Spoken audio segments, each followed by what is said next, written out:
নমস্কাৰ আজি আমি গৈ আছো ভাৰত ভূটান সীমান্তৱৰ্তী নামঘৰলৈ আৰু সেই নামঘৰটি অৱস্থিত দৰংগা মেলাত কুমাৰীকাটাৰ মোৰ ভণ্টিৰ ঘৰত এনেদৰে অকণমান সময় আমি সোমালো আৰু তেওঁলোকে আমাক ভকত সেৱা কৰিলে আৰু ভকত সেৱাখিনি কৰি তেওঁলোক নথৈ আনন্দিত হৈছে মোৰ ভণ্টিহঁতে অকণমান চাহ জলপানৰ ব্যৱস্থা কৰিছিল আৰু সেই চাহ জলপান অকণমান খাই আমি গাড়ীত উঠিলোঁ কৃষ্ণ আজি আমি উপস্থিত আছো ভাৰত ভূটান সীমান্তৱৰ্তী অঞ্চল 12 ঘণ্টীয়া অখণ্ড পালনামত আমি উপস্থিত আছো ভূটানৰ সীমান্তৱৰ্তী অঞ্চলত কেনেদৰে নামঘৰ স্থাপন হ'ল তাৰ বিষয়ে অকণমান আমি জানো এই যে আমাৰ বৰপেটীয়া মানুহবিলাকে আগতে পূৰ্বতে ব্যৱসায় কৰিবলৈ গৈছিল এই ব্যৱসায় কৰিবলৈ যাওঁতে মানে আমি শুনা মতেদি গৈছোঁ মানে একোখন তাত মানে থানো নিৰ্মাণ কৰি আহিছে আপুনি কওকচোন অকণমান এইটো সম্পূৰ্ণ সঁচা কথা হয় ভূপেন হাজৰিকাই এইটো স্পষ্টভাৱে কৈছে নাটকত হয় যে মানে বৰপেটা মানুহ তাতে কেইঘৰ মানে 11 ঘৰ বৰপেটা মানুহ আছিল হয় দৰঙা মেলাৰ ওচৰত মানে পাহাৰৰ নামনিত ভূটানৰ ওচৰত হয় তাতে তেওঁলোকে ব্যৱসায় কৰে হয় আৰু ব্যৱসায় কৰি তাতে নামঘৰতে সাজিছিল হয় ভূপেন হাজৰিকাই সুধিছিল যে আপোনালোকে ব্যৱসায় কি বোলে আমি খায়ৰৰ ব্যৱসায় কৰোঁ খাৰ মানে খয়েৰ খাৰৰ ব্যৱসায় কৰে গতিকে সেই ব্যৱসায়টো মানে হেৰি আমি ডালাৰত বেচোঁ ডলাৰত বেচোঁ মানে এটা হেৰি আছে চুৰি ৰাস্তা আছে এই ৰাস্তাটোদি আমি যাওঁ আৰু তাতে আমি বিক্ৰী কৰোঁ তেনেকুৱা কথা কৈছিল তাৰপৰত আমি এই টকা পইচা যে লাভ হয় তাৰে পৰা আমি নামঘৰ আছোঁ এইবাৰ শংকৰদেৱৰ জন্ম উৎসৱ পাতিছোঁ গতিকে সেইকাৰণে তোক মাতিছোঁ এই বুলি ভূপেন হাজৰিকাই কৈছে সেই তাৰমানে সেইখিনি মানুহ গোটেইখিনি মানুহ বৰপেটীয়া তাতে ভূপেন হাজৰিকাই কৈছিল যে বৰপেটা মানুহ ব্যৱসায়ো কৰে আৰু নামঘৰো আজি শংকৰদেৱকো জীয়াই ৰাখিছে আৰু ব্যৱসায়ো জীয়াই ৰাখিছে অকল তাতেই নহয় অসমৰ চুকে কোণে য'তেই বৰপেটীয়া সোমাইছে তাতে নামঘৰ স্থাপন হৈছে তেওঁলোকে ব্যৱসায় বাণিজ্যৰ কাৰণে গৈছিল আৰু ব্যৱসায় বাণিজ্যৰ কাৰণে গৈ তাতে প্ৰথমতে আচলতে উপনিৱেশ বুলি কিন্তু এই উপনিৱেশ পাতি তাতে যেতিয়া নামঘৰ সাজিল তাতে স্থায়ীভাৱে থাকিবলৈ ল'লে আৰু লৈ গুৰু দুজনাৰ লগতে আটাপুৰুষসকলৰ তিথি উৎসৱ আদি পালন কৰি সম্পূৰ্ণ শংকৰী সংস্কৃতিক মানে জীয়াই ৰখাৰ ক্ষেত্ৰত বৰপেটা যদি ব্যৱসায় আছিল তথাপি ব্যৱসায়খিনি সেইটো ভূমিকা আছিল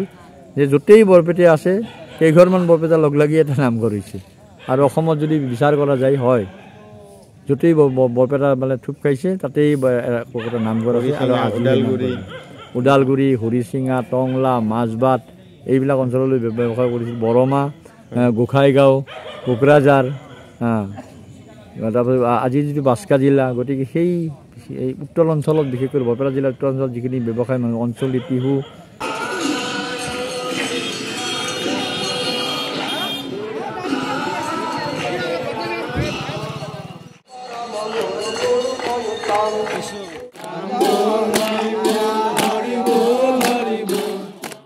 থমনা এই অঞ্চলবিলাকত একোখন নামঘৰ আছে বৰপেটাৰ কাৰণে গঢ় লৈ তাৰে লোকে স্থানীয় মানুহখিনিও সহযোগ কৰিছিল কিন্তু বৰপেটা উদ্যোগ লৈছিল গোটেই বৰপেটা বেপাৰীছিল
হৰি হৰি